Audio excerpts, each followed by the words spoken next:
Dear students, तो जैसा मैंने आपसे कमिट किया था कि हमने अपने पहले वीडियो में आपको ये बताया कि कैसे आप एमसीक्यू को सोच सकेंगे किसी भी टॉपिक को पढ़ते समय। तो थर्मोडायनेमिक्स का जो मेरा पहला लेक्चर था उसमें मेरा प्रयास था कि किसी भी टॉपिक को पढ़ते समय एमसीक्यू के बारे में कैसे हमारा दिमाग ट्यून करेगा और दिमाग की ट्यूनिंग कैसे बनेगी। अब हमको ऐसा लगता है कि मैंने आपसे उसी वीडियो में कहा था कि मैं अगले वीडियो में आपको एमसीक्यू बेस्ड होकर के कैसे अपनी तैयारी को आगे बढ़ाएं और कैसे कम समय में थियरी को समराइज करें। तो एक तरह से कहा जा सकता है नोट्स का समरी नोट्स कैसे किसी भी टॉपिक का किसी भी चैप्टर का तैयार किया जाए, उस बात को हम बताएंगे। और जैसा आप देख रहे हैं कि आज मैं आपको समरी नोट्स बनाना सिखाने जा रहा हूँ और हमारी जो शुरुआत होती है आज की वो है लॉस ऑफ थर्मोडायनेमिक्स की।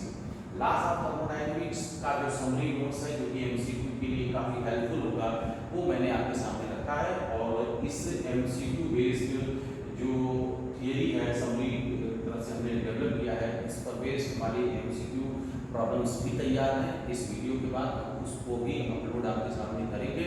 तो पहले हम ये जानना चाहेंगे कि कैसे एमसीक्यू को सॉल्व करें, उसके लिए थियरी की कैसे तैयारी की जाए। तो सबसे पहले देखिए लॉस ऑफ थर्मोडायनेमिक्स में जो पहला लॉ है वो है आपका जीरो लॉ ऑफ थर्मोडायनेमिक्स। तो जीरो लॉ ऑफ थर्मोडायनेमिक्स का नाम सुनते ही आपके दिमाग में क्या बातें आनी चाहिए? सबसे पहली बात जीरो लॉ ऑफ थर्मोडायनेमिक्स का नाम सुनते आनी चाहिए कॉन्सेप्ट ऑफ टेम्परेचर। पहला तो आप देखेंगे इस पर भी एमसीक्यू कई बार विभिन्न यूनिवर्सिटियों में पूछा भी जा चुका है। तो zero law of thermodynamics basically क्या दिया? Concept of temperature.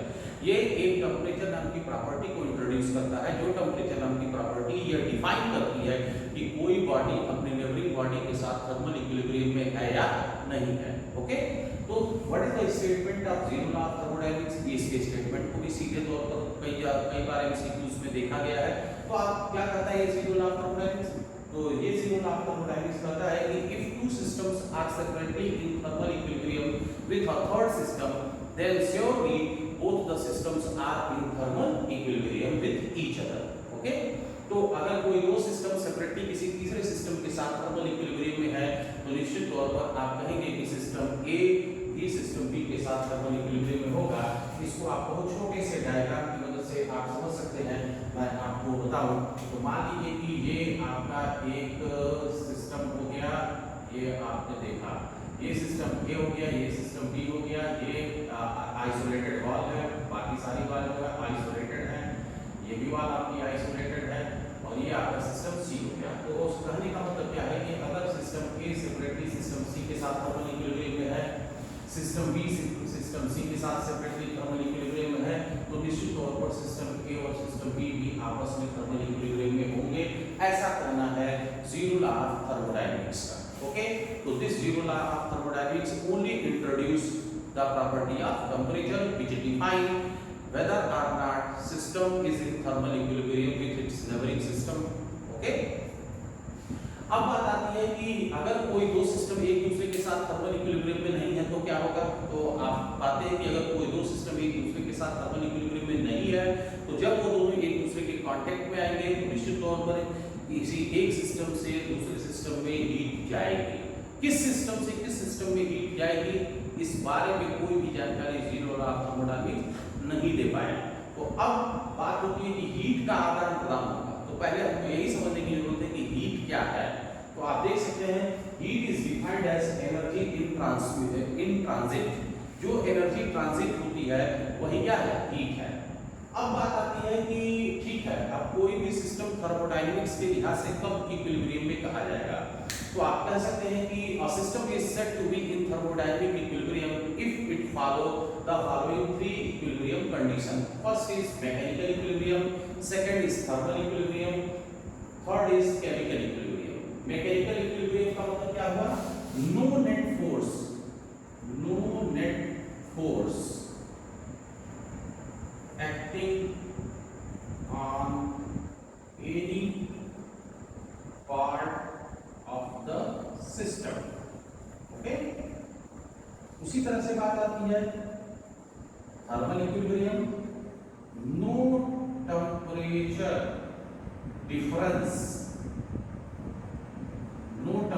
Difference between any part of the system, any part of the system. Okay, what is the meaning of chemical equilibrium? No movement between the constituent particles. Okay, तो ये आपको समझना है। अगर कोई system एक साथ इन तीन थर्मल इक्विलिब्रियम की कंडीशन को फॉलो करेगा तो आप कह सकेंगे कि वह सिस्टम क्या होगा, थर्मोडायनामिक इक्विलिब्रियम में होगा। ओके, नेक्स्ट अब बात आती है, चूंकि जीरो लॉ ऑफ थर्मोडायनामिक्स में बहुत सारी लिमिटेशंस रही, जैसे कि जीरो लॉ ऑफ थर्मोडायनामिक्स ये नहीं बता सकता कि अगर कोई दो सिस्टम एक दूसरे के कांटेक्ट में आए तो हीट इधर से इधर की ओर फ्लो करेगी, that is direction of flow of heat के बारे में कुछ नहीं कर पाया। उसी तरह से जीरो लॉ ऑफ थर्मोडायनामिक्स यह भी नहीं कर पाया कि अगर किसी एक सिस्टम से किसी दूसरे सिस्टम में हीट जा रही है तो उस हीट का बंटवारा कैसे होगा। तो अब इन सभी बातों को जानने के लिए हम आगे बढ़ेंगे, फर्स्ट लॉ ऑफ थर्मोडायनामिक्स की ओर चलेंगे। लेकिन चूंकि फर्स्ट लॉ ऑफ थर्मोडायनामिक्स में वर्क डिफाइन करना पड़ेगा, इसलिए सबसे पहले हमारा जानने का प्रयास होगा what is the meaning of work. तो वर्क क्या होता है, तो आपको ये मालूम होना चाहिए कि वर्क की जो सबसे इंपॉर्टेंट बात होती है, ये तमाम ऑब्जेक्टिव क्वेश्चंस में आपको पूछा हुआ दिखाई देगा कि work is a path dependent function. Work जो होता है वो पाथ डिपेंडेंट होता है। जैसे एक प्लेस से आप दूसरे प्लेस पर जा रहे हो, अगर आप अपना रास्ता बदल दोगे तो वही एक प्लेस से दूसरे प्लेस पे जाने में जो वर्क होगा वो डिफरेंट हो जाएगा। ओके, तो ये चीज बहुत इंपॉर्टेंट है, इस पर आपको ऑब्जेक्टिव क्वेश्चन बन सकते हैं और कई ऑब्जेक्टिव क्वेश्चंस आपको दिखेंगे भी इस प्रॉपर्टी पर। उसी तरह से फर्स्ट लॉ ऑफ थर्मोडायनामिक्स में इंटरनल एनर्जी नाम की एक प्रॉपर्टी इंट्रोड्यूस होगी। तो what is the meaning of internal energy? अब इंटरनल एनर्जी को हम सुनते हैं तो क्या दिमाग में आना चाहिए? तो सिंपल लैंग्वेज में अगर आप कहें तो हम कह सकते हैं कि internal energy basically the total energy of the system. But in standard language, very small sentence, we can say that the energy content of a system is called its internal energy.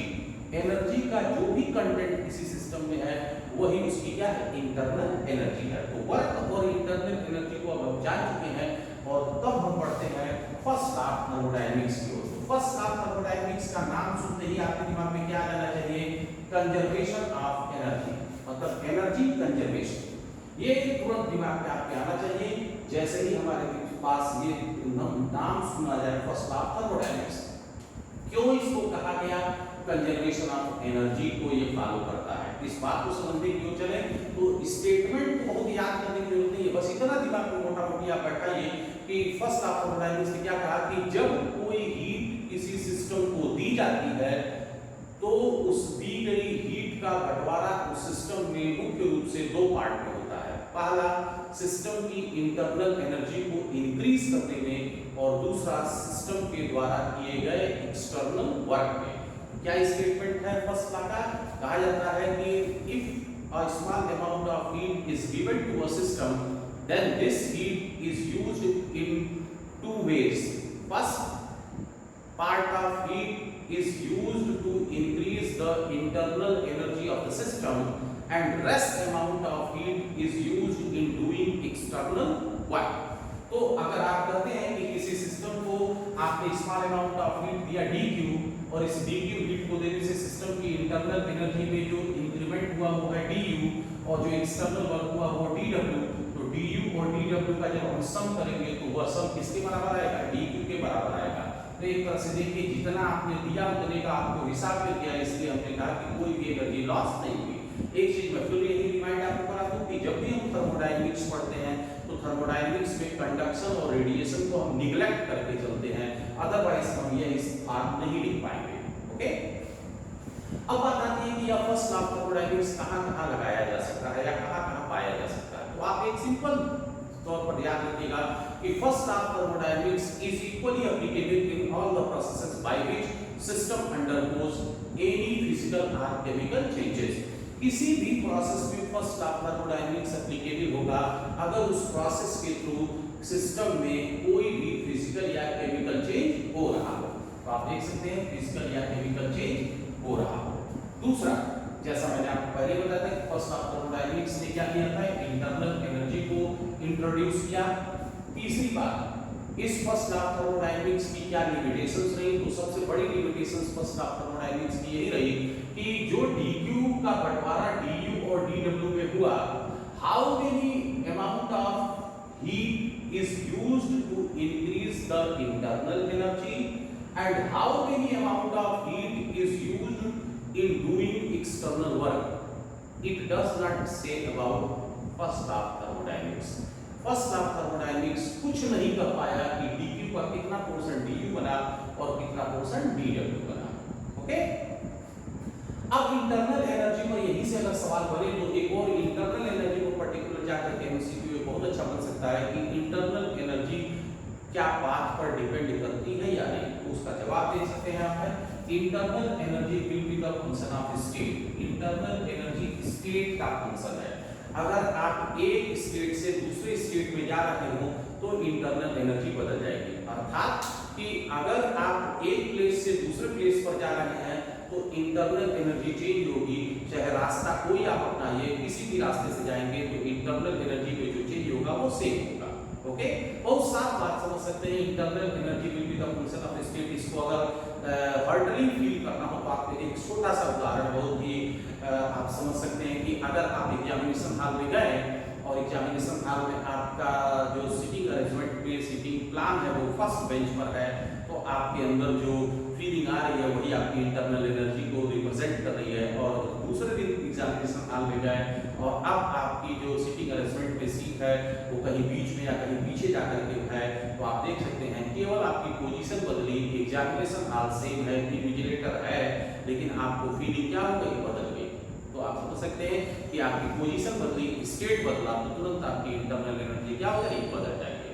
Okay, अब बात आती है कि यही एक और important point मैं internal energy के बारे में बता दूं. तो इंटरनल एनर्जी को सीधे तौर पर हम नहीं जान सकते हैं. इंटरनल एनर्जी को समझने के लिए क्या करना पड़ता है वो मैं यहाँ लिख दे रहा हूँ. आप समझ सकते हो कि इंटरनल एनर्जी की जानकारी सीधे तौर पर टेम्परेचर नाम की प्रॉपर्टी से मालूम चलती है. अगर किसी सिस्टम में टेम्परेचर बढ़ रहा है इसका मतलब है उसकी इंटरनल एनर्जी बढ़ रही है. अगर किसी सिस्टम में टेम्परेचर घट रहा है तो इसका मतलब है कि सिस्टम की इंटरनल एनर्जी घट रही है. और मींस कंक्लूजन क्या निकला? कंक्लूजन ये मिला कि internal energy will be the function of temperature. ये भी याद रखिएगा, बहुत इंपॉर्टेंट फैक्ट है. ये एकदम दिमाग में बनाए रखिएगा कि internal energy will be the function of temperature. Okay, अब बात करते हैं कि इस फर्स्ट लॉ ऑफ थर्मोडायनेमिक्स के एप्लीकेशंस को जाना जाए. फर्स्ट लॉ ऑफ थर्मोडायनेमिक्स के एप्लीकेशंस को जानने का जो मकसद होता है वो होता है बेसिकली डिफरेंट प्रोसेसेस से अपने को इंट्रोड्यूस कराना और उसके फिजिकल सिग्निफिकेंस को समझना. तो हम फर्स्ट लॉ ऑफ थर्मोडायनेमिक्स के एप्लीकेशन में पहला प्रोसेस देख रहे हैं वो लिखा है आइसोथर्मल प्रोसेस. दूसरा प्रोसेस जो देख रहे हैं आइसोकोरिक प्रोसेस. तीसरा प्रोसेस जो देख रहे हैं वो है आइसोबेरिक प्रोसेस. चौथा प्रोसेस जो देख रहे हैं वो है एडियाबेटिक प्रोसेस. और जो पांचवा प्रोसेस आप देख रहे हैं वो है साइक्लिक प्रोसेस. तो जब हम इन नामों को सुन रहे हैं तो हमारे दिमाग में क्या क्या फिजिक्स डेवलप होनी चाहिए? पहले नाम को सुनते ही तुरंत क्लिक क्या दिमाग में होना चाहिए? तो आइसोथर्मल प्रोसेस को सुनते ही दिमाग में आना चाहिए temperature remains constant. Isochoric process को सुनते ही दिमाग में आना चाहिए volume remains constant. Isobaric process को सुनते ही दिमाग में आना चाहिए pressure remains constant. Adiabatic process को सुनते ही दिमाग में आना चाहिए no exchange or change in heat. और साइक्लिक प्रोसेस को सुनते ही दिमाग में आना चाहिए initial and final state are same. ये तो तुरंत फर्स्ट व्यू है, नाम सुनते ही ये बात तो दिमाग में आ जानी चाहिए. बट अब फिजिक्स को समझने की ओर चले कि आइसोथर्मल प्रोसेस की क्या फिजिक्स है, क्या फर्स्ट लॉ ने इस फिजिक्स से बताया हमें, उस बात को भी मैं दो लाइन में समझने का प्रयास करूंगा. तो मैं इधर की चीजों को थोड़ी सी जगह खाली करूंगा ताकि हमारे पास इसकी जानकारी बन सके. तो हम देखिए सबसे पहले इन प्रोसेसेस से फिजिक्स की ओर चलेंगे और फिजिक्स को समझने का प्रयास करेंगे. तो आप देख सकते हैं कि ये तरीका होता है शॉर्ट नोट बनाने का, नोट्स का शॉर्ट नोट या यूं कहें समरी नोट्स बनाने का एमसीक्यू के पर्पस से. ऐसे ही आपको मैंने एक ये वीडियो बनाया है एग्जांपल के तौर पर. मैं मैं उम्मीद करूंगा कि आप सभी लोग इससे सीख लेंगे और इसी तरह से अपने को डेवलप करेंगे। तो फर्स्ट, जैसे आपको आइसोथर्मल प्रोसेस की फिजिक्स समझनी है, तो आइसोथर्मल इसकी फिजिक्स समझनी है। तो जैसा आप देख रहे हैं कि temperature remains constant, temperature remains constant, तो T is equal to constant, T is equal to constant, this implies that dT is equal to 0। But आप देख रहे हैं कि फर्स्ट लॉ ऑफ थर्मोडायनामिक्स जो आपको यहाँ लिखा हुआ दिख रहा है, इस फर्स्ट लॉ ऑफ थर्मोडायनामिक्स में डायरेक्ट रूप से कहीं भी टेम्परेचर नहीं लिखा है। लेकिन आप ये देखिए, ये वाली लाइन को समझिए कि टेम्परेचर, फंक्शन ऑफ टेम्परेचर, तो तुरंत आपका दिमाग जाना चाहिए इंटरनल एनर्जी पर, कि अगर इंटरनल एनर्जी टेम्परेचर का फंक्शन है तो इसका मतलब टेम्परेचर चेंज होगा तभी इंटरनल एनर्जी चेंज होगी। तो इसका मतलब है कि अगर टेम्परेचर कांस्टेंट है तो आइसोथर्मल प्रोसेस में इंटरनल एनर्जी भी क्या होगी, कांस्टेंट होगी। This implies that change in internal energy क्या होगा, 0। तो क्या हो जाएगा, बाय फर्स्ट लॉ आप आ जाएंगे dq इज इक्वल टू कितना, dw, dq की जगह पर क्या हो जाएगा, 0।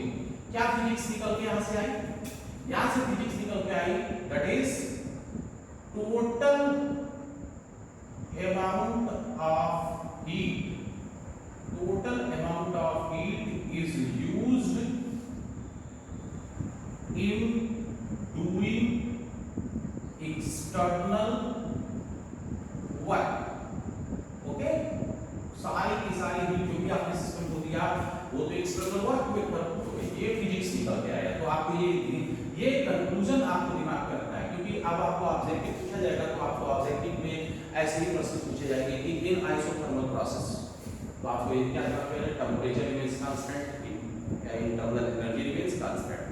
इन आइसोथर्मल प्रोसेस इसको भी बात बन सकता है, to heat given to a system is used in only doing external work. Okay, अब बात इसी तरह से आती है, अगर हम दूसरे प्रोसेस की ओर चले तो सेकंड प्रोसेस जो हमारा है वो है आइसोकोहरिक प्रोसेस। आइसोकोहरिक प्रोसेस, आइसोकोहरिक प्रोसेस मतलब आप देख सकते हैं volume remains constant, V is equal to constant, this implies that change in volume will be 0। अब आपका दिमाग की फर्स्ट लॉ पर फिर चलिए, dq du dw आपको अच्छे से मालूम होगा कि चूंकि dw क्या होता है, dw is equal to जो होता है वो p dp होता है। तो यहाँ से आपको मालूम चल गया dv की जगह 0, तो बाई फर्स्ट लॉ आपको क्या मिल जाएगा, बाई फर्स्ट लॉ आपको मिल जाएगा dq is equal to du। Okay, यहाँ क्या दिखा कि अगर प्रोसेस आइसोकोरिक है तो total amount of heat given to a system is used to increase the internal energy of the system. कुल की कुल हीट क्या होगी, इंटरनल एनर्जी को बढ़ाने में खर्च हो जाएगी। That is total amount of heat is used to increase internal energy of the system। बहुत लिखने की जरूरत नहीं है, मैं आपको प्रैक्टिस के तौर पर बता रहा हूँ ताकि आपका दिमाग क्लियर रहे और दिमाग की चीजें एक बार पूरा आंखें में बैठ जाए और सोच आपकी बन जाए। इसी तरह से जब हम तीसरे प्रोसेस की ओर बढ़ेंगे तो तीसरा प्रोसेस आपका है isobaric process. Isobaric process, isobaric process temperature remains constant, P equal to constant, V is equal to constant, this implies that dP is equal to 0।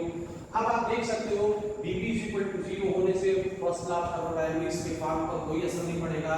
तो by first law thermodynamics, by first law आप पाएंगे कि वैसे का वैसे first law मिला, dQ is equal to du plus dW। और मतलब क्या निकल के आया, मतलब निकल के आया कि किसी भी आइसोबेरिक प्रोसेस में सबसे पहली बात ये निकल के आई, in isobaric process first law of thermodynamics present in its own form, अपनी ओरिजिनल फॉर्म में पाया गया। दूसरी बात क्या निकल के आई कि in isobaric process the heat given to a system is used in two ways, first to increase the internal energy of the system and second rest amount of heat is used in doing external work। Okay, ये physics निकल करके आ रही है। और अब हम चलते हैं एडियाबेटिक प्रोसेस की ओर। तो अगर हम एडियाबेटिक प्रोसेस के बारे में सोचना शुरू करें तो हमारे पास क्या चीजें निकल के आ रही हैं। तो adiabatic process, no change in heat, जैसा मैंने आपको बताया। तो adiabatic process, fourth is adiabatic process. Adiabatic process, adiabatic process, no change in heat, that is dq is equal to 0। तो by first law आपको क्या मिल जाएगा, by first law आपको मिला 0 is equal to du plus dw।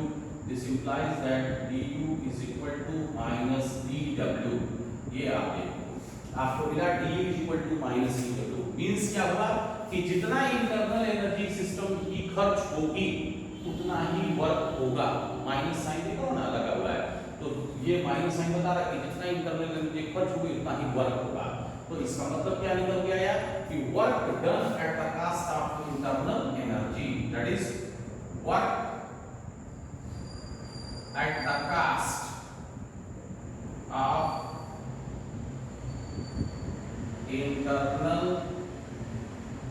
Energy, internal energy के cast पर work होगा। यही मैं ये चीज और इंडिकेट करते चलूं आपको कि कभी भी थर्मोडायनामिक्स में, बेसिकली फिजिक्स में हम कहते हैं work done by the system positive होता है, work done on the system क्या होता है, नेगेटिव होता है।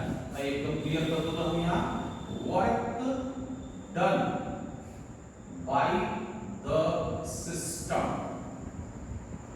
Work done by the system क्या होता है, that is W is equal to क्या लेते हैं हम, पॉजिटिव या dW पॉजिटिव। और दूसरा आपको मैं क्लियर कर दूं यही, work done bye, sorry, work done on the system.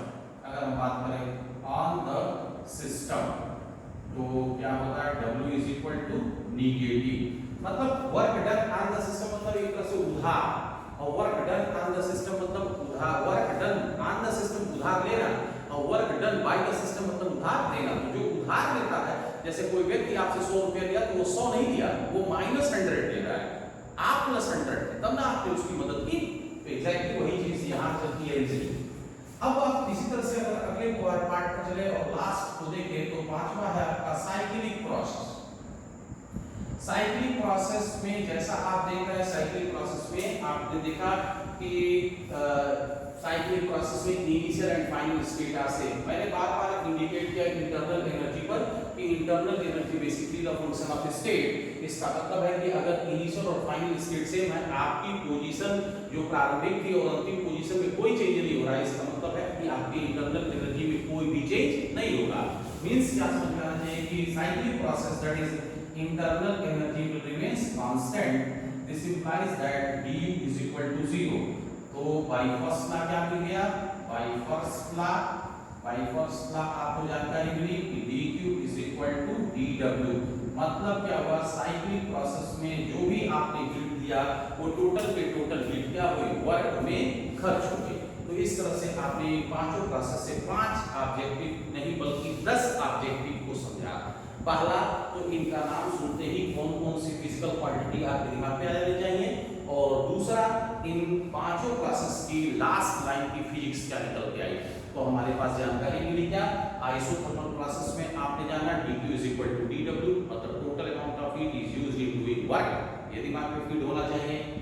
Isochoric process में dq is equal to dw, मतलब total amount of heat is used in doing is used to increase the internal energy। और इसी तरह से तीसरे में आपने पाया कि first of thermodynamics present in its own form, you can say that heat used in two ways। first part is used to increase the internal energy and rest amount is used in doing external work। और उसी तरह से adiabatic में आपने पाया कि work done at the cost of internal energy, और cyclic process में आपने पाया कि total amount of heat is used in doing external work. Okay, तो डियर स्टूडेंट्स, ये तरीका होता है किसी भी टॉपिक को जब हमको पढ़ना है एमसीक्यू के पॉइंट ऑफ व्यू से तो सोचने का।